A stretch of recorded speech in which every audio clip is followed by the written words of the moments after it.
సువిశాలమైన ప్రాంగణం 22 ఎకరాల విస్తీర్ణంలో 1000 కోట్లకు పైగా ఖర్చు చేసి 1000 పడకలతో రూపుదిద్దుకున్న సనత్ నగర్ టిమ్స్ ఆసుపత్రి త్వరలోనే రోగులకు అందుబాటులోకి రానుంది.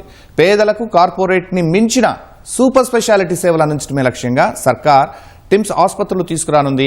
నగరం నలుమూలల ఒక్కో ఆసుపత్రిని ఒక్కో సూపర్ స్పెషాలిటీ సేవలకు సెంటర్ ఆఫ్ ఎక్సలెన్స్ గా తీర్చిదిద్దనుంది. ఇందులో భాగంగా సనత్ నగర్ టిమ్స్ ఆసుపత్రిని గుండె జబ్బులకు సెంటర్ ఆఫ్ ఎక్సలెన్స్ గా ఏర్పాటు చేయనుంది. ఇప్పటికే ఓపీ సేవల ట్రయల్ రన్ నిర్వహిస్తూ ఉండగా జూన్ 2న ప్రభుత్వం ప్రారంభించాలని భావిస్తోంది. ఈ నేపథ్యంలో సనత్ నగర్ టిమ్స్ పై గ్రౌండ్ రిపోర్ట్ మా ప్రతినిధి రమ్య అందిస్తారు.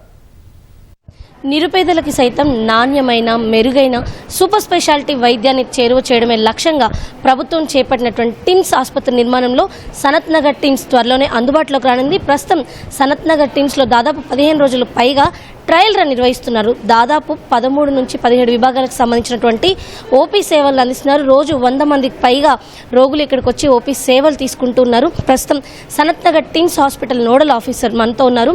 సార్ నాడి తెలుసుకుందాం. సార్ మహబూబ్ ఖాన్ గారు, ప్రస్తుతం మన దగ్గర ఈ 5 బ్లాక్స్లో చూసినట్లయితే ఏ బ్లాక్లో ఏ సేవలు అందుతాయి? అంటే ఇక్కడ ఈ TIMS Sanathnagar cardiac centre, అంటే centre of excellency for cardiac sciences and organ transplantation అండి. ఇది మొత్తంగా హాస్పిటల్ వైజ్ చూసుకుంటే 3 బ్లాకులు ఉంటాయి, ఏబిసి అని.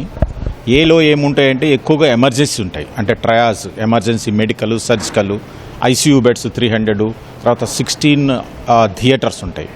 తర్వాత బి బ్లాక్ వచ్చేటప్పటికి ఎక్కువగా, అంటే ఇప్పుడు ఎక్కడైతే మేము మాట్లాడుతున్నామో అదే బి బ్లాక్లో ఎక్కువగా ఓపీడీస్ ఉంటాయండి. ఇప్పుడు ఈ ఓపీడీస్తో పాటు ఇంకొకటి ఏంటంటే సెకండ్ ఫ్లోర్లో కార్డియాక్ సంబంధించిన క్యాత్ ల్యాబ్లు, తర్వాత క్యాత్ ల్యాబ్కి సంబంధించి ఒక సిటీ, ఎమర్జెన్సీ సిటీ ఓటీ ఉంటుంది. సో ఇంకా కొన్ని జనరల్ బెడ్స్ ఉంటాయి. అదే సి బ్లాక్ వెళ్ళేటప్పుడు ఎక్కువ డయాగ్నోస్టిక్, అంటే ఇప్పుడు ల్యాబ్ డయాగ్నోసిస్ కానీ, రేడియాలజీ, ఎక్స్రేలు, అల్ట్రాసౌండ్, సిటీ, ఎంఆర్ఐలు ఇలా ఉంటాయి. ప్లస్ పేయింగ్ రూమ్స్ అవన్నీ ఉంటాయి. సో ఇట్లా ఒక పద్ధతి ప్రకారంగా ఏబిసి అనేది విభజించి ఎమర్జెన్సీస్, ఓపీసు, తర్వాత డయాగ్నోస్టిక్ సెంటర్స్ అని ఇలా పెట్టారు. అయితే ఒక్కొక్క బ్లాక్కి కనెక్టివిటీ ఉంటుందన్నమాట. సో ఇలా దీని తర్వాత ఈ 3 బ్లాకులు వెనక ఒక అడ్మినిస్ట్రేటివ్ బ్లాక్ అని ఉంటుంది. ఈ 3 బ్లాకులకు ఎదురుగా ఒకటి ధర్మశాల అని కనిపిస్తూ ఉంది. అది G+5, అన్ని G+5. తర్వాత ఆ ధర్మశాల ఏంటంటే ఇక్కడికి వచ్చే పేషెంట్ల అటెండెంట్స్కి వాళ్ళకి ఇబ్బంది కలగకుండా ఒక 200 కార్డ్స్ పెట్టి 24 అవర్స్ క్యాంటీన్ సదుపాయాలు ఇచ్చి వాళ్ళు పడుకోవడానికి, వాళ్ళు తినడానికి, ఉండటానికి సదుపాయాలు చేయడం జరిగింది. సార్, అయితే మొత్తం 1000 బెడ్స్ ఉన్నాయి. అందులో ఎమర్జెన్సీకి ఎన్ని బెడ్స్ కేటాయిస్తున్నాము, అండ్ సర్జికల్ డిపార్ట్మెంట్స్కి ఎన్ని బెడ్స్ ఉంటాయి, అండ్ ఐసీయూ సంఖ్య ఎలా ఉంది మన దగ్గర? అంటే మొత్తం 1000 బెడ్స్లో 300 ఐసీయూ బెడ్స్ ఉంటాయండి. ఆ 300 ఐసీయూ బెడ్స్లో మేజర్ ఒక 60 to 70 బెడ్స్ కార్డియాలజీకి వెళ్ళిపోతాయి అన్నమాట. సో తర్వాత కార్డియోథొరాసిక్ ఒక 25-30 ఉంటాయి. ఇక మిగిలినవన్నీ ఇంకా general surgery, ortho, general medicine, pulmonary medicine, ఇట్లా వాళ్ళ యొక్క లోడును బట్టి 10 నుంచి 20 బెడ్స్ ఐసీయూ బెడ్స్ ఇస్తాం. అంటే 300 ఐసీయూ బెడ్స్ ఉంటాయి. తర్వాత 700లో 500 జనరల్ బెడ్స్ ఉంటాయి. ఒక 200 పేయింగ్ రూమ్స్, అంటే స్పెషల్ రూమ్స్ ఉంటాయి అన్నమాట. సో అది పేమెంట్ ఎట్లా ఏంటి అనేది ప్రభుత్వం త్వరలో నిర్ణయిస్తుంది. దీని rules, regulations almost equal to NIMS. General హాస్పిటల్లో కాకుండా సూపర్ స్పెషాలిటీ హాస్పిటల్స్ రూల్స్ అన్నీ నిమ్స్ లాగానే ఉంటాయి. అయితే మనం ఆధునిక సంబంధించి ఆపరేషన్ థియేటర్లు అన్నీ కూడా చాలా అడ్వాన్స్డ్ ఆపరేషన్ థియేటర్లు తీసుకొస్తున్నాం. ఇప్పటి వరకు ఎంత ఎక్విప్మెంట్ని మనం ఇన్స్టాల్ చేయగలిగాము, త్వరలో ఇంకేమైనా అందుబాటులోకి వచ్చే అవకాశం ఉందా? మోర్ ఓవర్ టెస్టులకు సంబంధించి మనం ఆటోన్యూమాటిక్ సిస్టమ్ ఏదో అందుబాటులో తీసుకొచ్చాం కదా, వాటి గురించి ఏం చెప్తారు? అంటే థియేటర్స్ అన్ని 16 థియేటర్స్ అండి. అండ్ యాక్చువల్గా మామూలుగా ఏంటంటే మనం 31 థియేటర్స్, ప్రస్తుతం 16 థియేటర్స్లోనే స్టార్ట్ చేస్తున్నాము. ఆ 16 థియేటర్స్ కూడా ఏ బ్లాక్లోనే ఉంటాయి.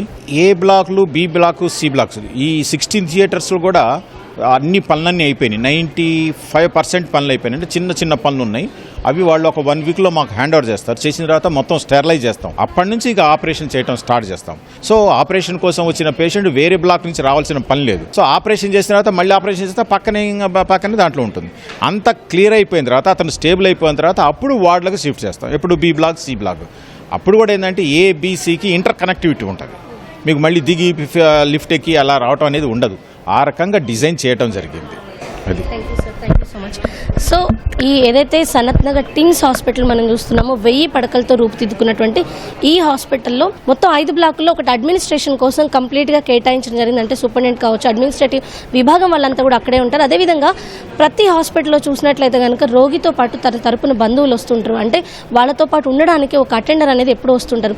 వాళ్ళకి ఇక్కడ ఉండేందుకు ఇబ్బంది లేకుండా ఉండేందుకు 200 పడకలతో ప్రత్యేకంగా ధర్మశాలని, అదేవిధంగా ఆధునిక విధానంలో కిచెన్స్ ని కూడా ఏర్పాటు చేయడం, అదేవిధంగా పవర్ సప్లైకి సంబంధించి 24 గంటల పాటు ఎలాంటి అంతరాయం లేని పవర్ సప్లైని అందించేందుకు విడిగా ఒక బిల్డింగ్ మొత్తాన్ని కూడా కన్స్ట్రక్షన్ చేయడం జరిగింది. అక్కడ దానికి సంబంధించిన బ్యాకప్ కావచ్చు, పవర్ సంబంధించినటువంటి అన్ని పనులు కూడా అక్కడ నుంచే కొనసాగుతూ ఉంటాయి. త్వరలోనే సనత్ నగర్ టీమ్స్ తో పాటు మిగతా హాస్పిటల్స్ సైతం అందుబాటులోకి తీసుకొస్తామని చెప్పి ప్రధానంగా సనత్ నగర్ టీమ్స్ అయితే ఈ ఏడాది వీలైనంత వరకు జూన్ 2వ తేదీనే అందుబాటులోకి తీసుకొచ్చే అవకాశాలు అయితే కనిపిస్తున్నాయి. ఇక ఇది మొత్తంగా సనత్ నగర్ టీమ్స్ హాస్పిటల్కి సంబంధించిన విశేషాలు.